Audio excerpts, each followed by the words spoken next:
Indo British advanced pain clinic, నొప్పి మాయం, surgery దూరం. For appointments 9155515563. ఇండస్ట్రీ అంటే కమిట్మెంట్స్ ఎలాంటివి వస్తున్నాయి? అలాంటివి నాకేం ఎదురవ్వలేదు. ఎవరు ఆడాలా? లేదు. కానీ అది ఉందా అసలు? ఆ సిచ్యువేషన్ ఉందా? ఎందుకు వస్తుంది? అంటే మూవీ ఇండస్ట్రీ అంటే ఇలా కమిట్మెంట్ అందరూ అదే అడుగుతారు. ఎందుకు మూవీ ఇండస్ట్రీ అంటే జస్ట్ లైక్ కమిట్మెంట్, అదే ఎందుకు అలానే థాట్ అంటే వస్తుంది? ఏమో అంటే ఉన్నారు చాలా మంది వచ్చి చెప్పారు, ముందుకు వచ్చి కెమెరా ముందుకు వచ్చి చెప్పిన ఉన్నాయి, కొన్ని ఇవన్నీ ఉన్నాయి. దాని గురించి అడుగుతున్నా. నేనైతే ఫేస్ చేయలేదండి. లిటరలీ నేను జగన్నాటకం, బాలరాజు, జట్టి అండ్ రాధేకృష్ణ ఒక 4-5 మూవీస్ చేశాను.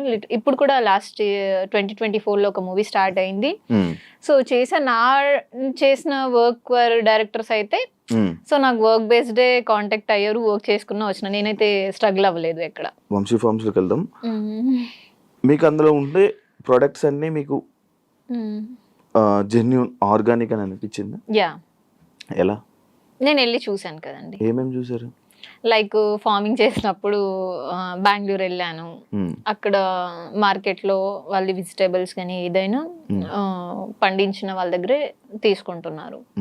సో అది అయితే జెన్యూన్ అని చెప్తాను. కొంతమంది అదంతా ఫ్రాడ్, అంత ఫేక్, ఏదో జస్ట్ ఫేమ్ కోసం పక్కన కూర్చొని ఏదో చెప్తున్నారు. ఆ పక్కన ఉన్న అమ్మాయిలకు కూడా దాని గురించి ఏం ఐడియా లేదు.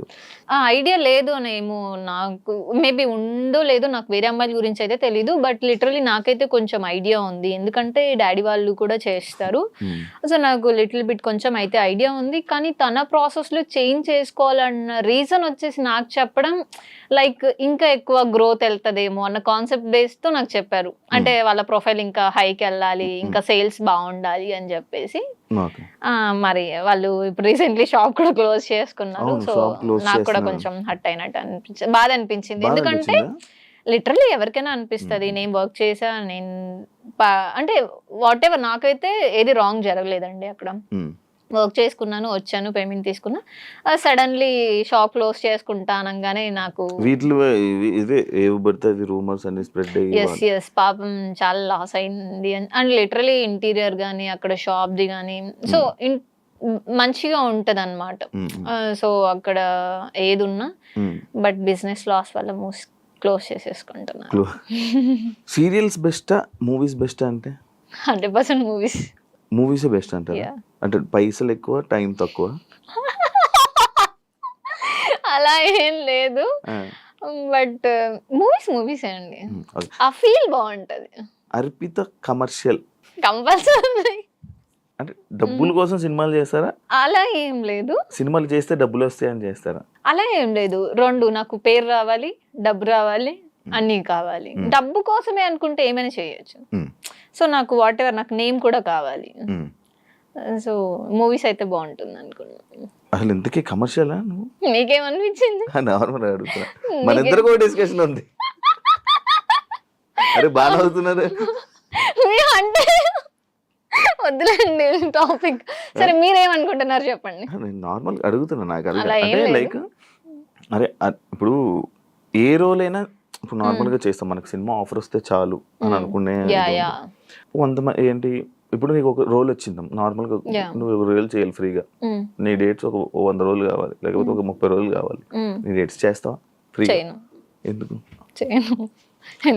సినిమాలు చేయాలనుకుంటున్నావు, సినిమాలు చేయాలనుకుంటున్నావు, ఫ్రీగా చేయలేను కదండి. ఇప్పుడు వేరే వర్క్ ఉంటది, నేను మూవీస్ కి అనేసి డేట్స్ ఇచ్చేస్తాను, నేను కూడా గెట్ అన్ అవ్వాలి కదా. సో ఫ్రీగా అంటే నాకు కూడా వర్కౌట్ అవ్వదు. ప్రెసెంట్ ఒక కొత్త ప్రాజెక్ట్ స్టార్ట్ అయింది ఆల్రెడీ, ఆల్మోస్ట్ 15 days కంప్లీట్ అయిపోయింది. ఇంకొక 5-6 days పెండింగ్ ఉంది. వాళ్ళు కూడా న్యూ ఇయర్ లోనే స్టార్ట్ చేద్దాము ఎండింగ్ అని చెప్పేసి హ్యాపీ. ఇంకా ఈ వీక్ లో షెడ్యూల్ పెడతారు. ఎందుకు ఇంతవరకు మింగిల్ అవ్వలే? అంటే కావాలనుకున్న పర్సన్ రావట్లేదు. అంటే కావాలనుకుంటే ఏం కావాలి? ఏం కావాలంటే ఒక పర్సన్ ని చూడంగానే ఓకే తిను నాకు 100% కరెక్ట్ అని అనిపించాలి. నన్ను చూడంగానే అనిపించిందా? అంటే మిమ్మల్ని చూస్తే ఏమనిపిస్తుంది? ఇదేంటిది? అయ్యో సారీ. అంటే కాల్ చేశారు, ఇంటర్వ్యూ అన్నా వచ్చా అంతే. కాల్ చేసి హాయ్ హర్పిత ఏం చేస్తున్నావు, ఏం సంగతిలో అడిగితే అప్పుడు అనిపిస్తుందా? నేను అలా ఎవరి మీద అనుకోను. ఏం క్వాలిటీస్ కావాలి?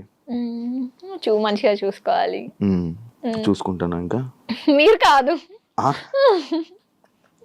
ఓకే, అంటే కావాలనుకున్న పర్సన్ లో మంచిగా నన్ను చూసుకోవాలి. ఓకే, లైక్ చిన్న పిల్లలాగా. ఓకే, ఏది చేసినా అర్థం చేసుకోవాలి. చేసుకోపోమ్మా, చేసుకోపో. అలా తను చేసుకోపోన్నా నేను ఏదంటే అది చేసేసే టైప్ అయితే కాదు. నా హస్బెండ్ ఫ్రీడమ్ అండ్ అర్థం చేసుకోవాలి. ఓకే, నా వైఫ్ ఆర్ నా లవర్, నా అమ్మాయి ఎక్కడికి వెళ్ళినా తను నాది ఏం చెయ్యదు అనగా ఉండాలి. అంటే ఉన్నోళ్ళు కావాలా? ఏదైనా పర్లేదు, ఏదైనా అంతే ఒప్పుకోను.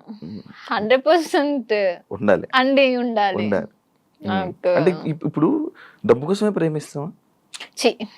లేదు, ప్రేమ కోసం ప్రేమిస్తున్నాం. అలాంటప్పుడు డబ్బు అవసరం లేదు కదా. బతకడానికి డబ్బు కావాలిగా. నువ్వు చేస్తున్నావు కదా. ఓకే, నా వరకు వచ్చేసి నేనే చూసుకుంటా 100%. అది ఉంది కదా. అంటే కొంతమంది నాకు ఎంత కావాలి, మంత్లీ ఎంత కావాలి, ఆ ఫేమ్ ఉండాలి, అలా ఏమైనా? నాకు ఫేమ్ అయితే ఏం లేదు, నన్ను మంచిగా చూసుకుంటే చాలు. చూసుకుంటాను షూర్. మామూలుగా కొన్ని సార్లు వెంటనే కామెంట్స్ ఇది అనమాట. అంటే మేకప్ వేసుకుంటేనే కానీ ఒక ఫిమేల్ లీడ్ గా సెట్ కావు అని అలాంటి కామెంట్స్ కానీ లేకపోతే అలాంటివి ఏమైనా వచ్చాయా? నేనే అనుకుంటా. నువ్వు అనుకుంటా? అంటే జనరల్ గా మేకప్ ఇంట్లో అయితే నార్మల్ గా ఉంటాను, మేకప్ వేసుకుంటే ఓకే నేనేనా అన్న ఫీలింగ్ వస్తుంది. మేకప్ తీస్తే అసలే నార్మల్ వెళ్ళొద్దాం షాప్ కని వెళ్ళిపోతా నేను. ఎవరైనా అన్నారా? ఎప్పుడైనా ఎక్స్పీరియన్స్ అయిందా బయట? మేకప్ లేకపోతే అసలు ఫేస్ దారుణంగా ఉంది. అది ఎంత ఓపెన్ గా లైవ్ చెప్పుకుంటున్నా. అంటే నాకు కూడా అనిపించింది, అంటే నేను మేకప్ వేసి రెడీ అయితే బాగుంటాను అనిపించింది. అందుకే నాకు ఇప్పుడు నచ్చావేమో మేబీ. అదులేండి, మేకప్ తీసిన తర్వాత మీరే వెళ్ళిపోతారు. కృష్ణ చైతన్య వంశీ మోటివేషన్ లైక్ వీళ్ళందరూ మంచిగా వాళ్ళ బిహేవియర్ నీకు ఏమనిపించింది? చెప్తున్నాను కదండి, నా వరకు అయితే వాళ్ళ బ్రదర్ కూడా మాట్లాడారు. మేము బెంగళూరు వెళ్ళేటప్పుడు డ్రాప్కి వచ్చారు, అక్కడ అయితే ఓకే జాగ్రత్త చేసుకోరండి అని చెప్పి మాట్లాడారు. తిన బిహేవియర్ కూడా నా దగ్గర అయితే ఎక్కడ రాంగ్ లేదు. సో నా వరకు కరెక్ట్ గానే ఉన్నారు. వాట్ ఎవర్ నేను అక్కడ అమ్మాయిలు కూడా రాంగ్ ఆర్ రైట్. ఇప్పుడు నేనున్నాను, ఒక అబ్బాయికి నేనే ఛాన్స్ ఇచ్చినట్టు మాట్లాడితే ఆబ్వియస్లీ అబ్బాయి యూటిలైజ్ చేసుకోవాలనే చూసుకుంటారు కదండి. సో నేను నా లిమిట్స్ నేను ఎప్పుడు క్రాస్ అవ్వను. నా అనుకున్న పర్సన్ దగ్గర మనం ఎలా ఉన్నా ఓకే, కానీ ఎవరో పర్సన్ దగ్గర మనం వర్క్ కోసం వెళ్ళి వాళ్ళకి లీనియన్స్ ఇవ్వాల్సిన అవసరం లేదు. అంటే ఇప్పుడు అమ్మాయిలది తప్పు అంటున్నారా? నేను తప్పు అనట్లేదు, మేబీ ఇద్దరిది ఉండొచ్చు కదా. ఒకవేళ తను కంఫర్ట్ గా మాట్లాడినప్పుడు అమ్మాయి కూడా అబ్బాయి కంఫర్ట్ గా మాట్లాడినప్పుడు అమ్మాయి ఎలా మాట్లాడుకుని ఉంటది. ఓకే, ఇద్దరిది తప్పు మేబీ ఉండొచ్చేమో కానీ మేబీ 100%. ఓకే, నార్మల్ మీతోనైతే మంచి వ్యక్తే 100%. మిమ్మల్ని ఏమైనా మోటివేట్ చేశారు ఎప్పుడైనా? మోటివేట్ అంటే లైక్ ఏది జరిగినా మనం పట్టించుకోకుండా ముందుకెళ్ళాలి. మన మూవీస్ గురించి యాక్చువల్గా మన మూవీస్ టాపిక్స్ కూడా వాళ్ళ దగ్గర వస్తాయి. సో ఏదైనా ఒక 3 గంటల సినిమా చేసి థియేటర్కి వెళ్ళి చూసి వచ్చామనుకో, దాంట్లో ప్లస్ ఏది నెగిటివ్ ఏది అనేది అని చెప్పి కంప్లీట్లీ వాళ్ళ మోటివేషన్ స్పీక్ లానే మేము కూడా అలానే చెప్పగలుగుతాము అన్నట్టు చెప్పారు. ఇది ఆల్రెడీ చెప్పావు, నీ ఆడియన్స్ ఎవరు ఎక్కువ నిన్ను గుర్తుపడతారు ఏంటి అనేది ఆల్రెడీ మనం మాట్లాడుకున్నాం. సినిమా కష్టాలు చాలా ఇబ్బందులు ఉంటాయి. మీకు ఉన్నోళ్ళా మీరు? ఫస్ట్ ఉన్నోళ్ళ మీన్స్ ఓకే ఉన్నాయి, మంచిగా ఉన్నాయి ఇంట్లో. మీకు అయితే కష్టాలు ఉండవేమో? ఆ కష్టాలు లేకుండా ఎలా అంటే, నేను డిపెండెన్స్ కాదు ఇండిపెండెంట్ గా ఉండాలి అని అనుకుంటాం. ఏది అయినా నేనే చూసుకుంటా. మేము 3 అమ్మాయిలు, డాడీ వాళ్ళు అక్క వాళ్ళకి ఇద్దరికి మంచిగా ఎడ్యుకేషన్ ఇచ్చి పెళ్లి చేశారు, బాగున్నారు. ఇద్దరు పెళ్లి అయిపోయి నీకు ఒక్కదానికి అవ్వలే? ఓకే. అండ్ నా వరకు వచ్చేసరికి వాళ్ళకి కొంచెం ప్రియారిటీస్ ఉన్నాయి. ఓకే చిన్న పాప నేను ఇలా ఉండాలి అని చెప్పేసి, కానీ ఎక్కడో నేను ఆ ఛాన్స్ ఇచ్చినా కూడా నేను పోగొట్టుకున్నానని ఒకసారి ఫీల్ అవుతుంటా. సినిమా కష్టాలు ఏంటి నీవి? సినిమా కష్టాలు నెంబర్ ఆఫ్, ఇప్పుడు మీకు తెలియకుండా అమ్మాయిలు ప్రతి దాంట్లోనే కాంపిటీషన్ ఎక్కువైపోయింది. ఇప్పుడు నేను ఒక ఆడిషన్కి వెళ్తాం, అక్కడ ఒక 10 మెంబర్స్ అమ్మాయిలు వస్తారు, వాళ్ళల్లో మనం సెలెక్ట్